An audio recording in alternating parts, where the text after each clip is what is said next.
Hi, welcome to a webinar about multiplex immunohistochemistry. This will be presented by my colleague, Dr. Craig Powell. He is Director of Technical Services at Vector Laboratories. We will discuss the selection of detection reagents and positive and negative controls to reduce cross-reactivity. At the end of the webinar, we will have a Q&A session. Please feel free to submit any questions to the GoToWebinar site. Now I present to you Dr. Craig Powell. Over to you. Thanks, Byron. Hello, everyone. Good morning, good afternoon, and good evening, wherever you might be located around the globe. Thanks very much for tuning into our webinar. As Byron mentioned, today's topic is multiplex immunohistochemistry. Now, just before I launch into the webinar, I'd like to clarify the term multiplex. I see this word as being adopted by the life sciences to explain methodologies used to visualize and detect two or more targets in a given specimen. Now, multiplexing may involve fluorescence or indeed enzyme-based chromogens and look at genome profiling, protein expression, or indeed a combination of these on the same specimen. Now, these methodologies are gaining importance, as researchers investigate spatial relationships, intracellular signaling, or indeed the tumor microenvironment. Now, today, we're using the term multiplex to highlight multiple antigen labeling on the same tissue section using enzyme-based systems. So I'm giving a definition here of multiplex immunohistochemistry. Now, this is the same thing as calling it double labeling or indeed triple labeling if you have three labels on the same section. Now, on the right-hand side of this title slide, I have a great example here of double labeling. And now this is a section, this one over here, is a section of human breast carcinoma stained for a lymphatic endothelial cell marker. It's highlighted here in the purple. And the other marker is estrogen receptor, which is highlighted by the brown staining in these particular cells here. Now, you can imagine that if you just saw the purple stain as a single label by itself, you'd say, yeah, there are some lymphatic vessels that are present there. Or indeed, if you just looked at the brown staining, the estrogen receptor staining in those given cells, you'd say, yeah, there's estrogen receptor positive cells there. But when you put them together, it provides significantly more information and tells a much more compelling story. And it certainly looks like these estrogen receptor positive cells or cancer cells are metastasizing from a primary tumor through these lymphatic vessels. And so this image here is a great example. To me, it's the epitome of immunohistochemistry and being such a powerful technique to provide this type of insight in certain disease states. Now, certainly we hope that with the information we cover today, you'll be able to generate similar compelling data in your given field of research.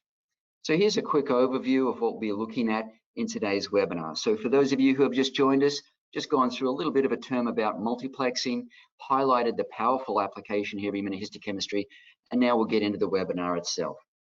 We'll look at simplified double labeling, maybe for those who are new to the field or looking to introduce multiple antigen labeling or multiplexing, chromogenic multiplexing in your lab.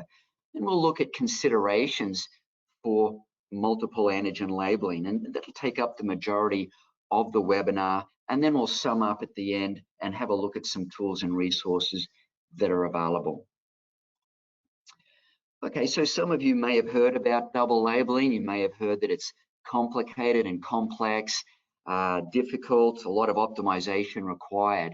Well, what I've got here is what I'm referring to as a simplified methodology in order to obtain double labeling. And you do have to have a couple of criteria in place to use one of these given complete double staining kits. And the example I've got here is a sort of a flow diagram, a workflow, an abbreviated workflow of a double label methodology, whereby we have, say, one primary antibody that might be a mouse primary antibody binding to its target antigen. Here's a rabbit primary antibody binding to its target antigen. And then you detect them with their respective secondary antibody detection reagent. For example, this would be an anti-mouse HRP or peroxidase-based conjugate, and then here's your anti-rabbit with alkaline phosphatase, and then you develop those given signals independently with the appropriate contrasting enzyme substrates. So these are part of what we call our Impress duet double staining kits. And the caveats you need in order to do this easy double labeling would be using a human or indeed a non-human primate specimen, as in non-rodent. The two antibodies would have to be one raised from a mouse, one from a rabbit. You could mix those two together, and then you could apply this duet reagent, which is supplied pre-diluted, ready to use.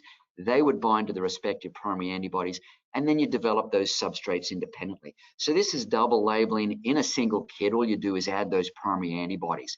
The other caveat would be just to ensure that those target antigens aren't completely overlapping at their site of localization. And that's a topic that we'll discuss a little more in depth at the end of the webinar here. But indeed, if you do meet those given criteria in your lab and you're new to the field, have a look at one of these kits. It'll get you up and running very quickly and reduce optimization time at your end. And just to give you a real life example of that, here's an investigator, Victoria Mulligan, had donated or submitted, I should say, this given image as one of our photo contest submissions in a previous year.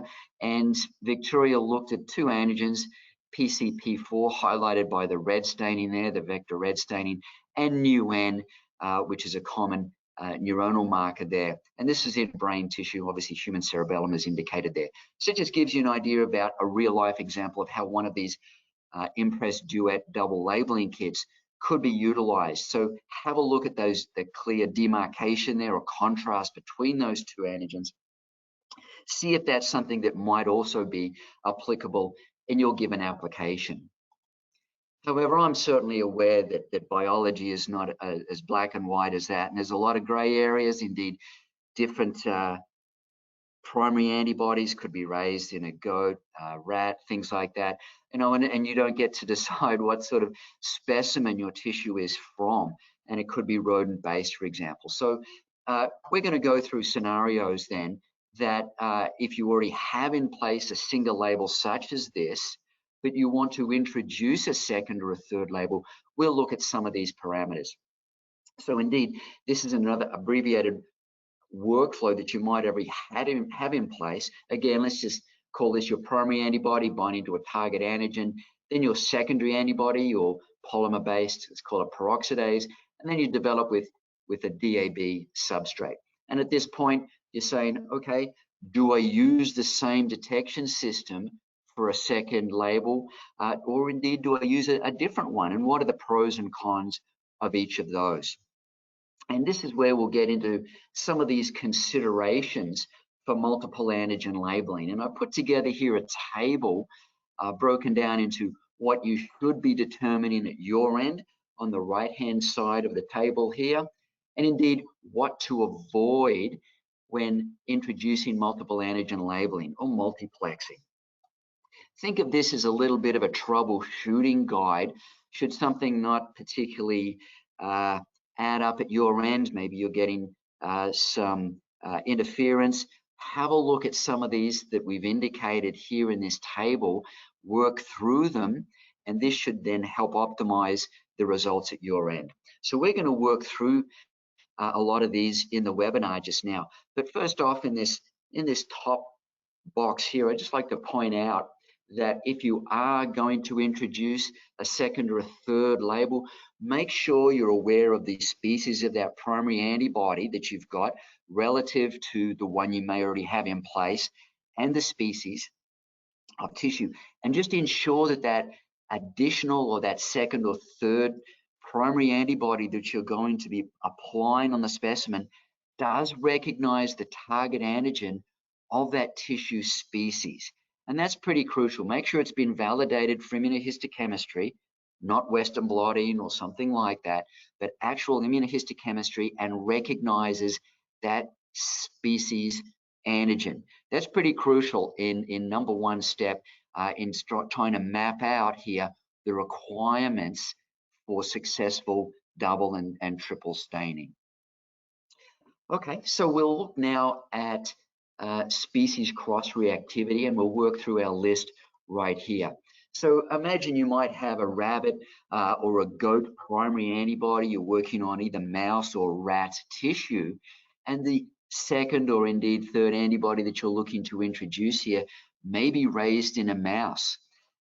Just be aware of the fact that this actually could then be a situation where you're applying a mouse primary on mouse tissue sections, and that secondary antibody will fail to distinguish between the mouse primary antibody and anything that might be of a mouse immunoglobulin nature in the tissue, and therefore generate false staining or background in your given specimen. So I've got here as a bullet point a xenograft mouse model. What I mean by that is, let's just say you're growing up a human tumor in a mouse and you've been looking at it with a rabbit or a goat primary antibody. But if you're introducing a second label with a mouse primary antibody, that human tumor is actually vascularized by mouse blood vessels. There will be mouse IgG present in there.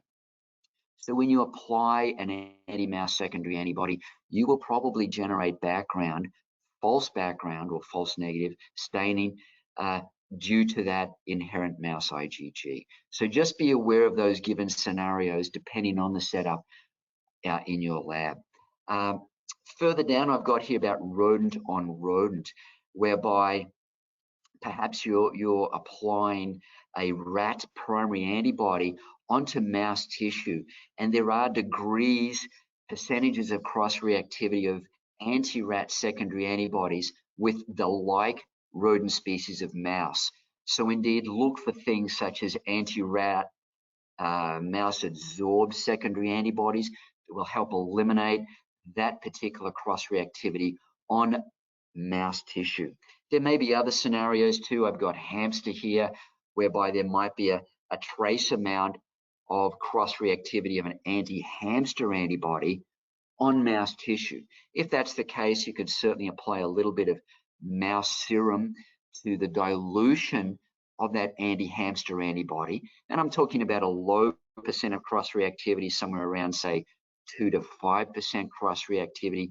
You add in a little bit of mouse serum into that dilution, let it sit for about 30 to 60 minutes on the bench to absorb up any stickiness or cross-reactivity. Then you can apply it to the mouse tissue, and that will give you a much cleaner result. And the final bullet point here I've got about cross-reactivity is look at some of these ungulate species. I know goat primary antibodies are fairly popular out there. Anti-goat has significant cross-reactivity, 50 to 100%, with bovine IgG, sheep IgG. So if you have sheep or bovine serum, maybe a low-grade BSA is being introduced somewhere, either in a diluent or if this is in a cell culture application.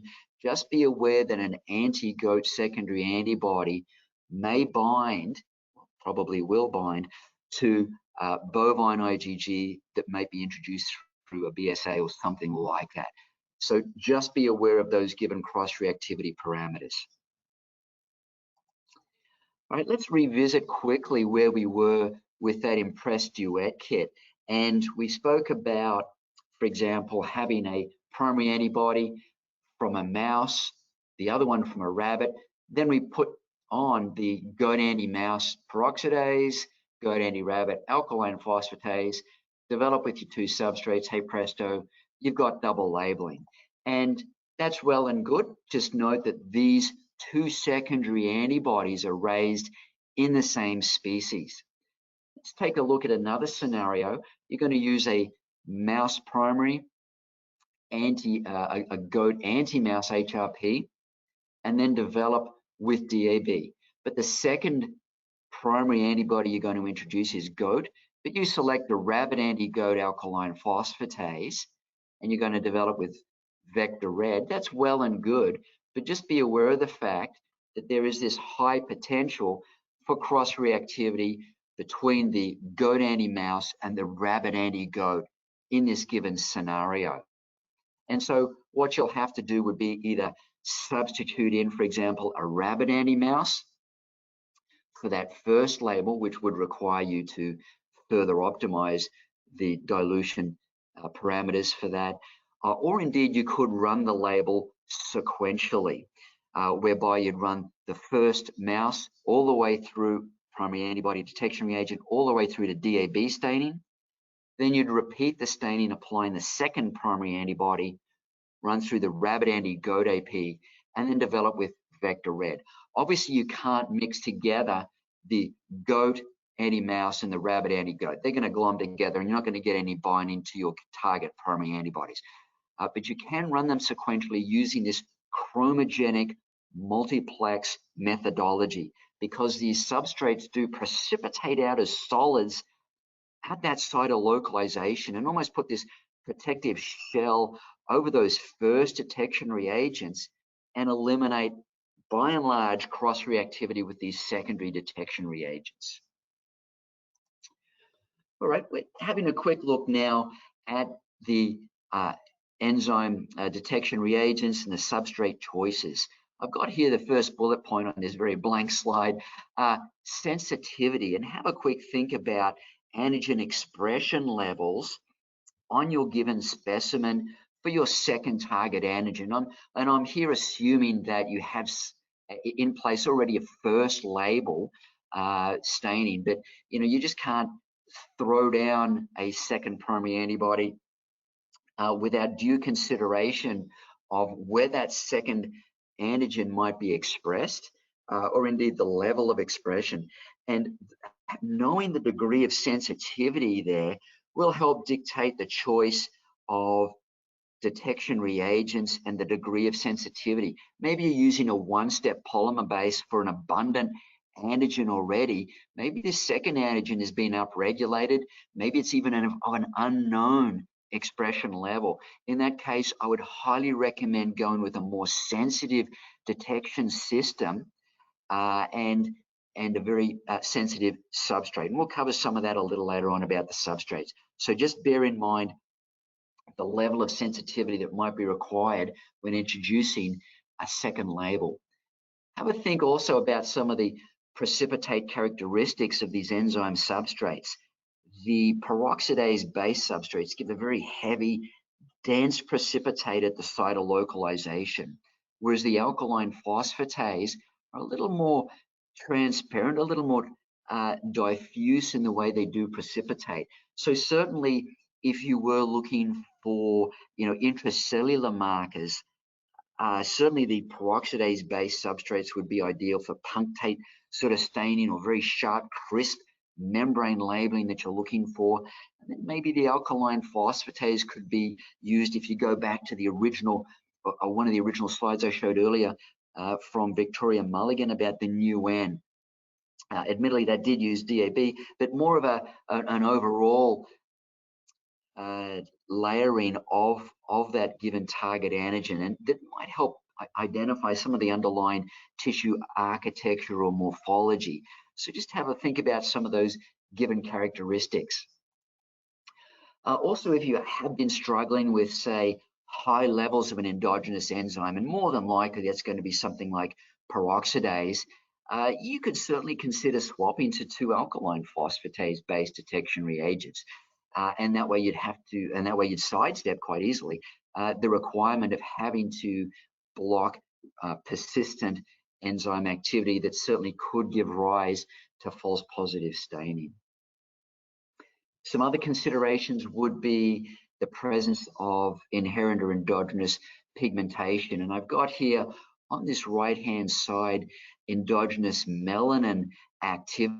It could be a melanoma, for example, whereby if you were to use the traditional peroxidase DAB staining, you wouldn't be able to differentiate the DAB from that brown melanin staining shown here. These deposits look very similar to that of DAB. So you'd have to go with a different colored substrate, such as we've indicated here, in this case looking at cyclin A.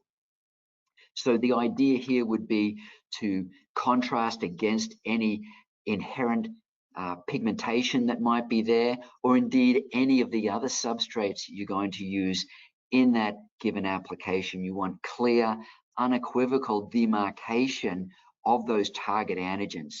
And have a look at the staining here we've got for hematoxylin, contrasting nicely against that, both of the target antigen stained with cyclin A, as well as the inherent melanin there.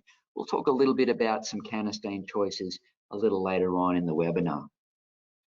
Have a look at some of the solvent resistance of some of these particular substrates as well. And this depends a little bit on the intention of your given assay. Maybe you just want to do a quick stain and throw the slides out, and you're not particularly concerned about archiving them or indeed storing them for any length of time. In that case, you could go with a very quick aqueous-based mounting, and that way you don't have to go through what I refer to as more of a tedious methodology of doing the dehydration and clearing and then permanent mounting. Again, that depends a little bit on the scope of the project and whether or not archiving is important for you.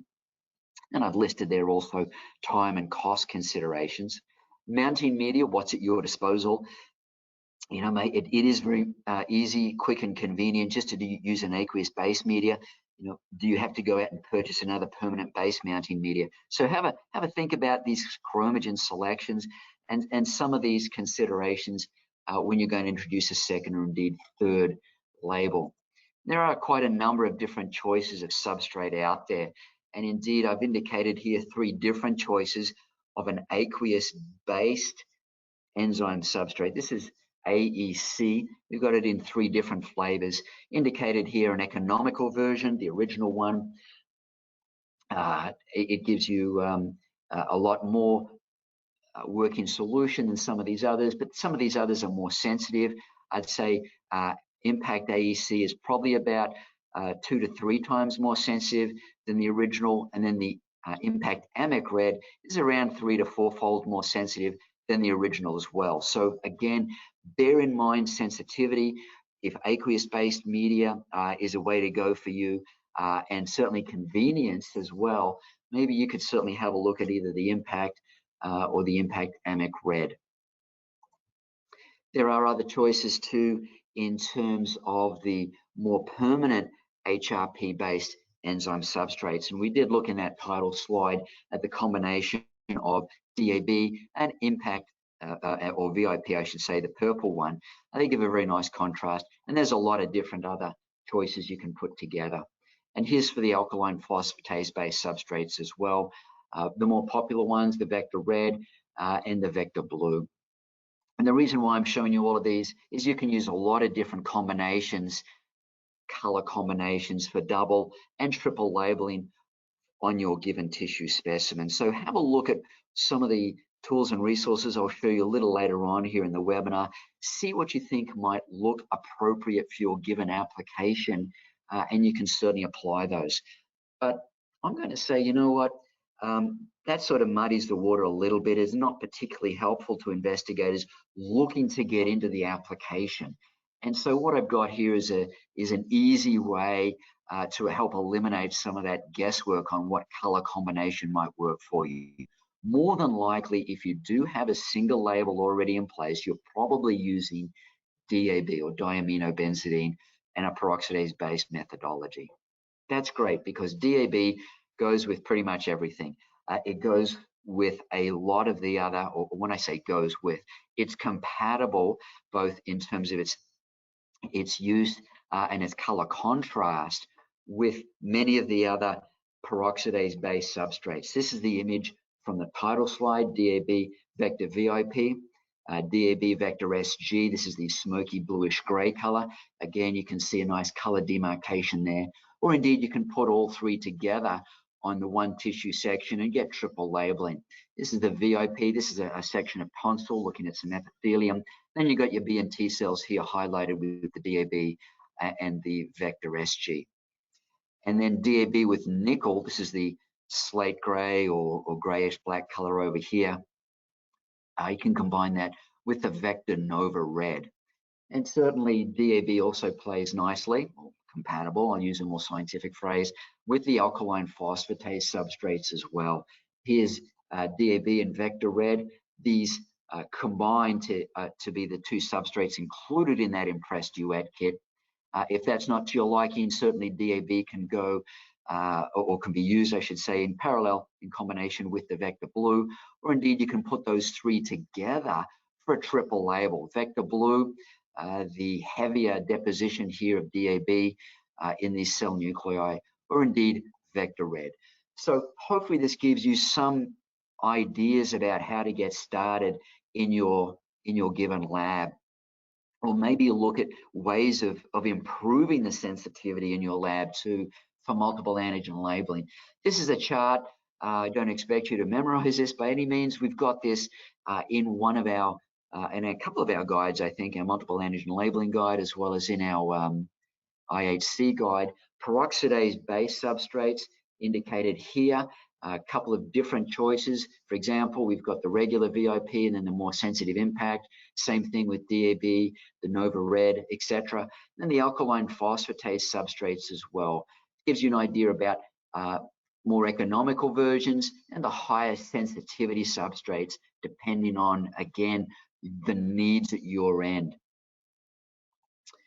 All right, just to round out here our discussion on enzyme substrates, you know, the application here of immunohistochemistry or chromogenic immunohistochemistry is a little unusual in that there is inherent enzyme activity that you have to eliminate or get rid of, and then you're going to introduce that same enzyme, probably either peroxidase or alkaline phosphatase, as part of that detection system. So just ensure that the blocking is done appropriately, both for the endogenous enzyme activity, as well as potentially any cross-reactivity that you might see with, say, two peroxidase-based labels or two alkaline phosphatase-based labels, and make sure that those appropriate controls are in place. And just a little bit more on those a little later on here in the webinar.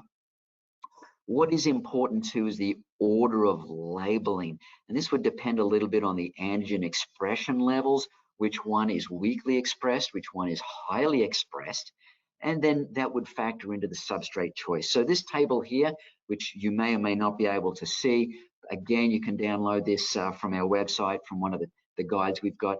This would be the first substrate. Here's the alkaline phosphatase, and then your second substrate choice is over here, either another alkaline phosphatase or peroxidase, and then the minus signs would be showing an incompatibility, and the plus signs would be compatibility with the first or indeed second label choices. It's always an idea to label the weakest antigen first. What I mean the weakest antigen, the weakestly expressed antigen first, with the most sensitive detection system, and then follow that through with the more abundant antigen as your second label.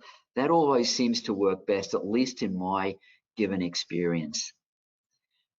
All right, let's pivot now to controls. These are vitally important when you're introducing a second or a third label on your given tissue specimen. You have to use both positive and negative controls, and importantly, establish these for each of the target antigens that are corresponding to the detection system that you're going to use, whether it be peroxidase or alkaline phosphatase, and work these up as a single label on that target antigen, on that target specimen, I should say. Run them in parallel also as single labels, you know, to determine the appropriate staining patterns you're getting, you know, both for the positive control, yes, those cells are positive, and then compare that with your unknown or your test specimen, and have a look also at the absence of staining with the negative controls too. And these should also be incorporated in parallel when you do the staining in your multiple antigen labeling, because if anything untoward arises, maybe you see an absence of staining, you can always go back and refer back to these controls, positive and negative. And indeed, with a negative control, if you do get an unusual result, is that true? Is that accurate? Instead of scratching your head thinking, I'm not sure if that is accurate, you've got these controls in place to help give you confidence that, yes, what I'm seeing is a novel observation, and you can move forward with that given observation. Make sure you can repeat it, obviously several times, but nonetheless, it hopefully underscores the idea of why you didn't use and introduce these controls in your given system. Importantly, though, also a negative control, and I'll just read from the slide, helps identify any potential cross-reactivity between the labels, say first and second, for example, and any false positive staining that you might be reporting on. Obviously, you don't want to go off on a tangent on false positive staining. Again, this underscores the importance of using these negative controls. Let's have a quick look at some crucial negative controls here. So we've got here your first label in place, your first primary antibody, doesn't matter what it is, let's call it mouse, your second,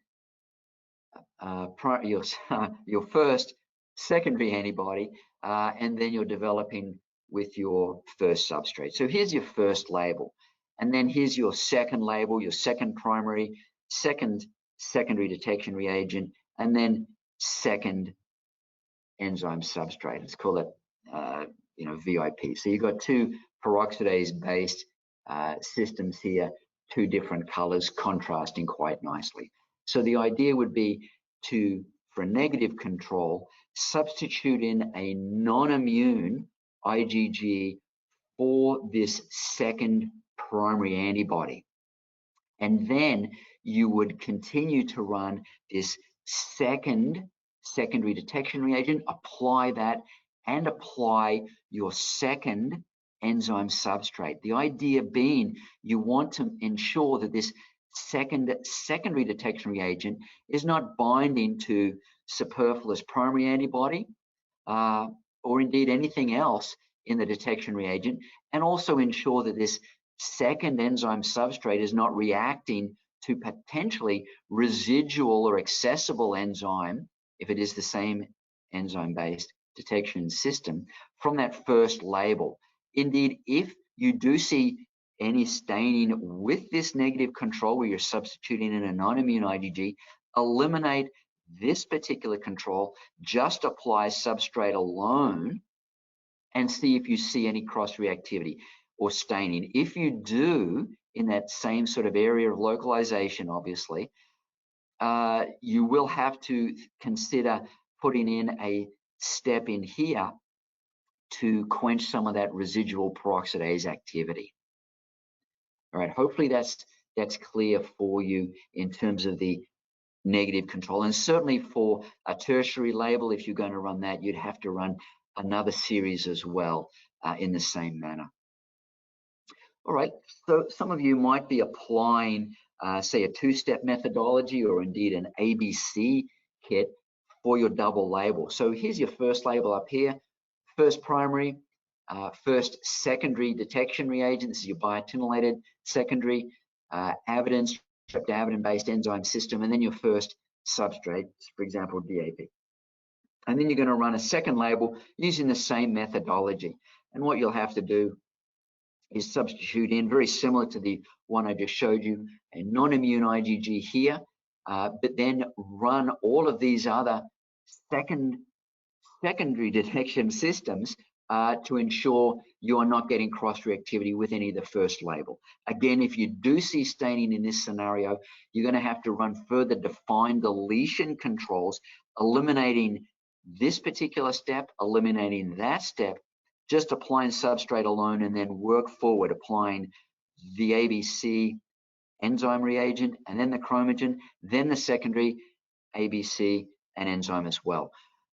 So this will help give you confidence that if you are seeing novel observations, then therefore, if all of these check out, then that gives you something to report on and hopefully great results and a paper coming out. All right, let's pivot a little bit now to counterstains. And in an image I showed earlier on with the inherent pigment, the melanin and the cyclin A expression, I did show the presence of a counterstain. It was blue hematoxylin. That was a single label. Now, what we're looking at here on the image on the right-hand side is a triple label. I did show this a little earlier. This was 2 alkaline phosphatase substrates, vector blue and vector red, in combination with this brown DAB. I think it's looking at Ki67 here. This, I think, was a cytokeratin, and I can't remember exactly what this is. Might have been CD34 or something. But nonetheless, on here, these are the 3 substrates. It's a triple label. And the question I posed here is, do you need another color? And what that really means is, do you need to introduce a counterstain in here and put a 4th color in place? And again, a further question is, does the counterstain add or indeed subtract or have a negative impact on your specific antigen staining? And on the example I've got here, I don't see that there would be a place for introducing a 4th color. Given the extent of staining you've got in the specimen, you know, all of the tissue is pretty much occupied. So putting in, you know, some contrasting stain, let's just call it a methyl green here, for example, you know, I don't think that that would help. I think it would potentially mask some of the staining and interfere with interpretation of your results. So indeed, you know, you have to ask the question about counterstains, and I've got the point here. You know, maybe you're new to the lab, you're following an established SOP. You know, try to question a little bit some of the methodologies in place. Indeed, I've got here, don't be a victim of lab dogma, whereby I've fielded inquiries, people saying, well, we've always done it this way. Well, that's well and good, but maybe once upon a time when that SOP was established, you were just doing single labeling, or indeed, you know, something with an inherent pigment like I showed before, with a single label and the hematoxylin, and that worked well. But maybe your staining has evolved, and indeed the specimen has evolved. You've changed specimens. You're looking at different target antigens, and now there's no real place to apply a counterstain. I'm just going to hammer this point a little bit because I feel this is very important. A lot of people just haphazardly throw a counterstain on, and you can really ruin a lot of hard work by doing that. And on this image here, I've got a very robust hematoxylin that is showing masking of the nuclear DAB staining you've got here. You want to be very careful in how you do apply the counterstain. Admittedly, this is a single label. I understand that, but just showcases how detrimental sometimes adding a counterstain can be to your given application.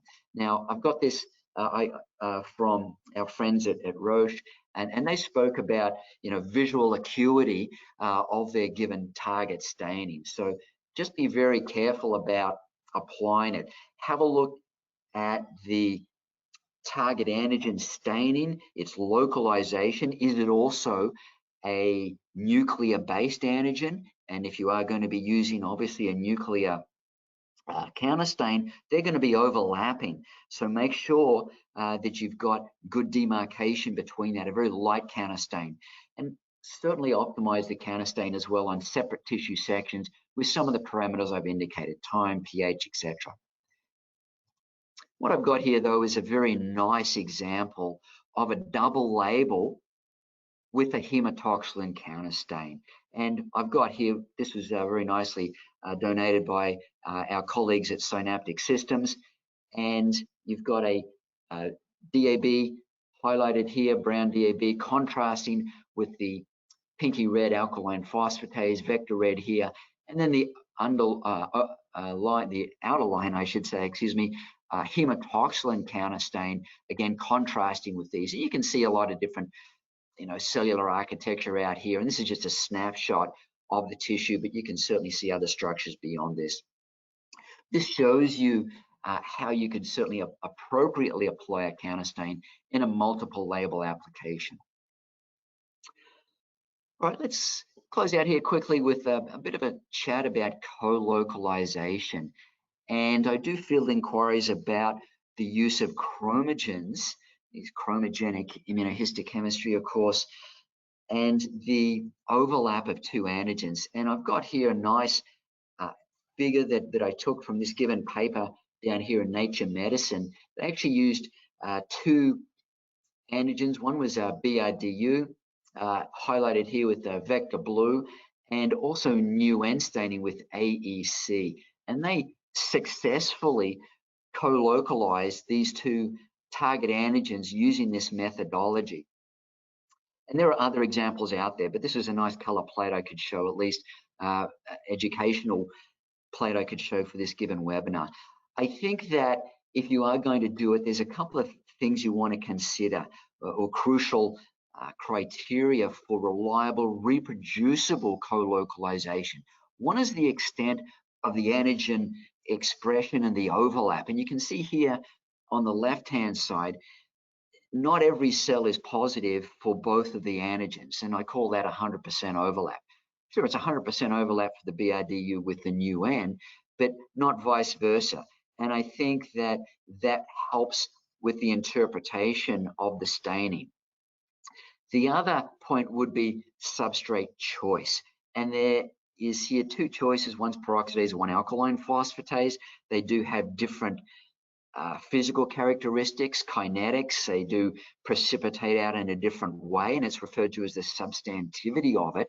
And I referred to that a little earlier on about some of the precipitating characteristics of peroxidase versus alkaline phosphatase. And I think that these authors also had success with the order of the staining, whether or not they put the BRDU down first, followed by the new N. And certainly you can visit the given paper to clarify those points. But if you were looking at co-localization, you're going to have to give some serious consideration to some of these points I've highlighted here. All right, let's just sum up here quickly. And I've got a bit of a checklist here for successful chromogenic multiple antigen labeling or multiplex in the same tissue section. We did cover species cross-reactivity, both with the tissue and also the first or second label type cross-reactivity. Importantly, optimize each of the labels separately on different tissue sections. Work them up as single labels before you put them together. Also, one point I didn't really touch on was the use of a universal block or diluent. There are what I refer to as animal-free blocks that are available out there commercially or from other sources. Maybe they're home brews. But if you're struggling with, you know, goat serum, rabbit serum, horse serum, whatever, donkey serum, whatever it might be, and do I have the right serum for the right detection reagent, give a bit of a think about using a universal block and diluent that you could use irrespective of what the primary antibody is or what the detection system is, whether it be peroxidase or alkaline phosphatase. And that way you wouldn't inadvertently use an incorrect serum, for example, and get false positive staining or indeed blocking of your detection. Certainly establish substrate compatibility. I did show you some of the charts earlier on, and the order of staining. And indeed, just because someone in their given application has showed that, you know, DAB and vector red has worked well, you don't have to follow that methodology. Look at some of the charts that we've got. Maybe again, this is looking at antigen expression and the extent of antigen that you might have in your prep. Maybe having the vector red first, followed by the DAB, might work better in your given scenario.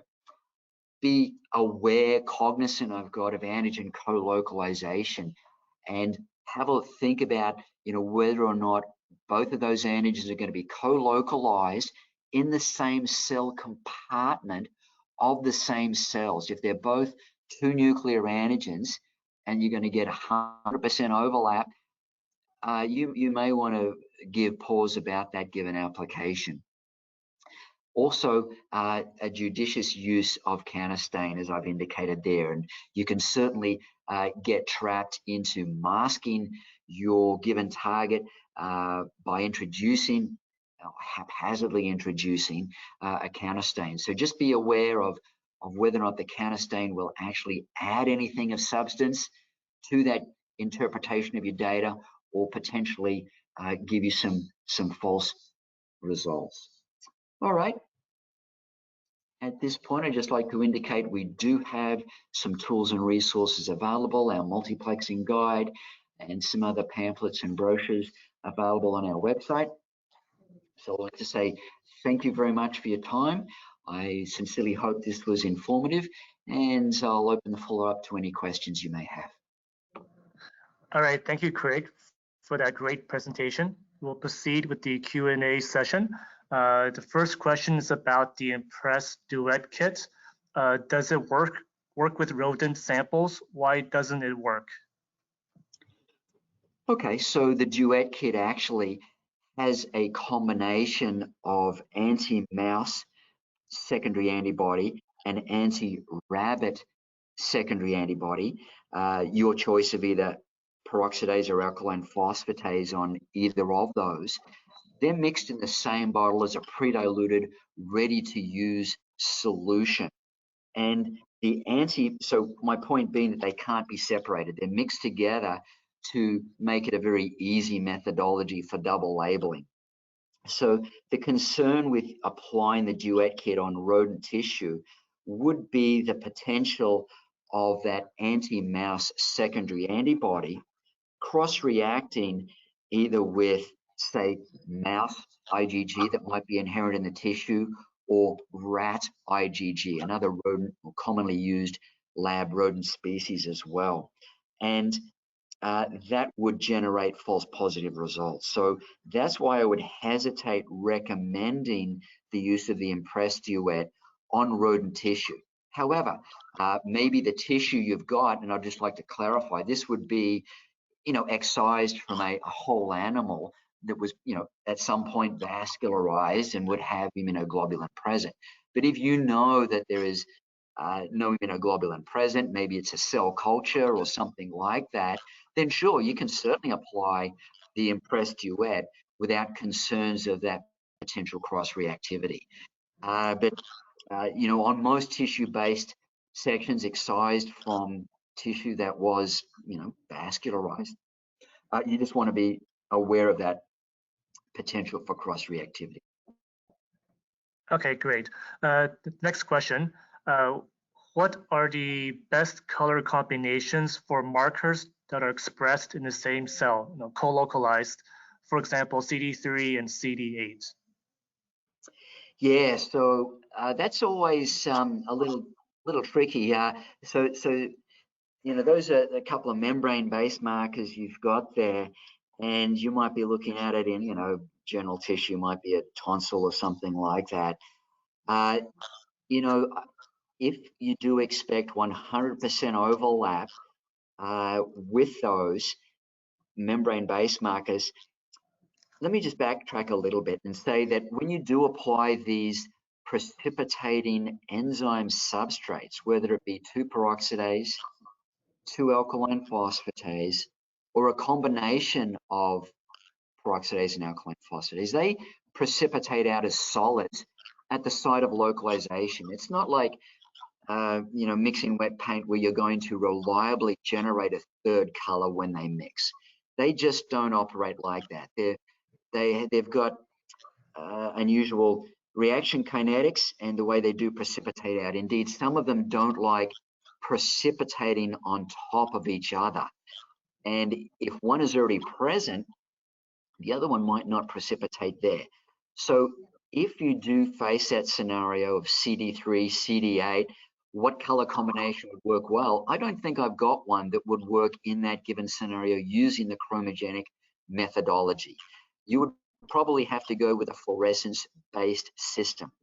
What I will say, though, is if you do have two closely opposed or adjacent target antigens in the same cell, maybe one's membrane-based and one's nuclear-based or cytosolic, you could certainly use a combination of peroxidase or alkaline phosphatase-based substrates there. You know, again, as I pointed out, DAB is widely used. It gives a very nice, crisp demarcation. You could use that for the membrane marker in that instance, and then use an alkaline phosphatase for the nucleus, or indeed the cytosolic marker. But again, I'd hesitate to recommend co-localization of two membrane-based markers where you do expect 100% overlap. Okay, thank you, Craig. The next question. I see that your images don't have nuclear staining. Would this be an issue for us to do data analysis? So I did provide some examples of nuclear staining. Well, there's one for BRDU, and I'm trying to just, I'll go back here. So here was a triple label here for, hopefully you guys can see that. This is DAB triple label. This is the Ki67, a mitotic marker. So that particular image there does indicate nuclear staining for a given target antigen in a triple label. So certainly those were shown throughout the presentation. And indeed, the title slide also showed estrogen receptor expression in the nuclei of given breast carcinoma cells as well. So this is certainly something that can certainly be done in multiple antigen labeling, and that should not, you know, prevent imaging at all. Either this is going to be done through you know, ImageJ or spectral imaging or some other sort of software you've got. It's quite all right. So hopefully that clears up the, you know, potential miscommunication about not showing any nuclear staining. Okay, great. The next question is about antigen retrieval. If antigen retrieval requires a different pH for each primary antibody, which one should I select? Yeah, fair enough. So let's just say, for example, one primary antibody, it's recommended to use a citrate at pH 6. And if you're going to introduce a second detection reagent with a second primary antibody that has a recommendation of using an alkaline EDTA based or a tris based, let's say pH 8.5 or 9, which one do you use? Well, certainly I would apply the higher pH, at least from my experience, has been more of a universal unmasking reagent. So there's a couple of ways you can look at this. Number one, you can try both of those with the high pH. The EDTA seems to be a little more, again, as I said, just repeating myself, more of a universal unmasking salt than the citrate or the citric acid at a lower pH.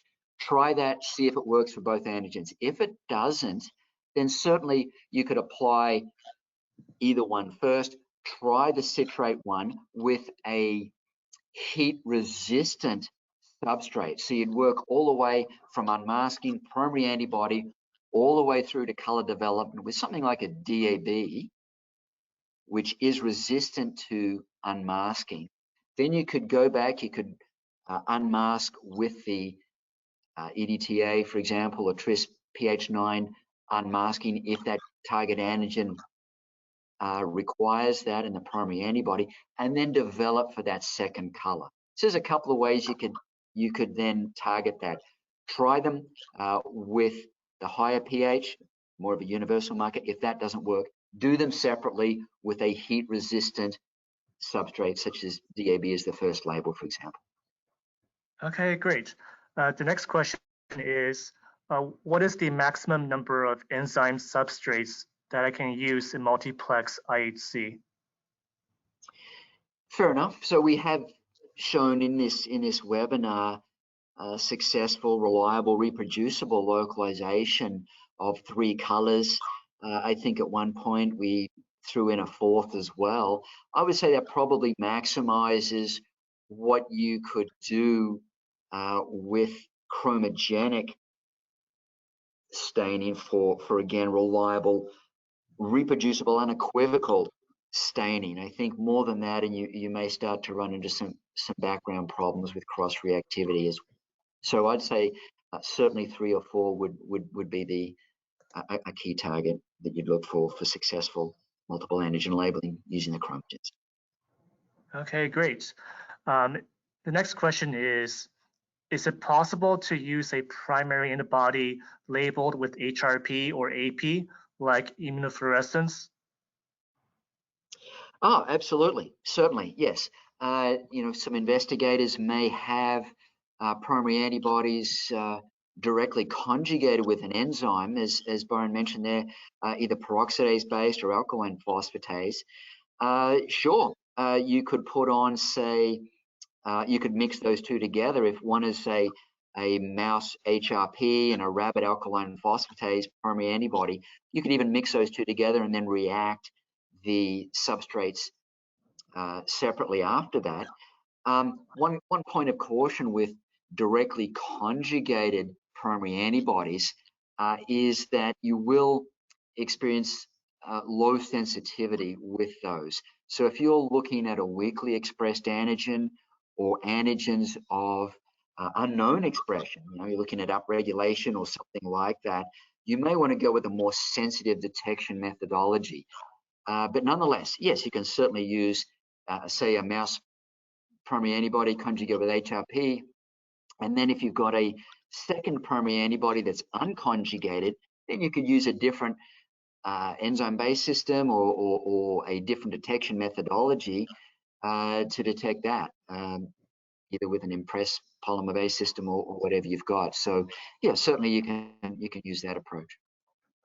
Okay, the next question is, what is the benefit of chromogenic multiplex IHC versus fluorescent NIHC? Yeah, fair enough. I would say archiving would be pretty key. You can perform. Actually, I think that title slide, we've had that for years. You can go back and revisit that. Let's just say, this is an ongoing study. It's stretching over years or whatever it might be. You've got people coming and going in the lab. This is a research-based application, or indeed, in a CRO or wherever you might be. It doesn't matter, a biotech, a biopharma, and you want to go back and revisit that specimen, maybe different segments of that specimen. You want to take higher magnification images. Maybe you're finally getting around to getting that paper out. And you want to actually take pictures of that or better pictures of it now with some of the instrumentation you've got in your lab. You can do that with chromogenic multiplexing. You can't do that with immunofluorescence. It's gone the way of the dodo. It's faded out. It's lost its crispness. It's dissipated from the site of a localization. Potentially after weeks or months, you're going to have to repeat that result, and that might be problematic for a lot of reasons. So I would say that would be one certainly significant advantage of using the chromogenic multiplexing over immunofluorescence.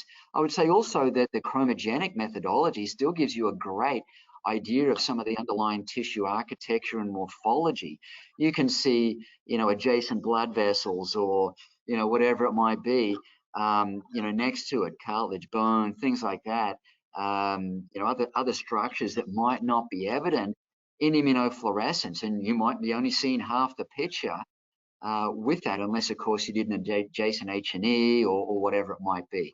But then again, not everyone has access to some of the filters or a fluorescent microscopy or things like that in a given lab.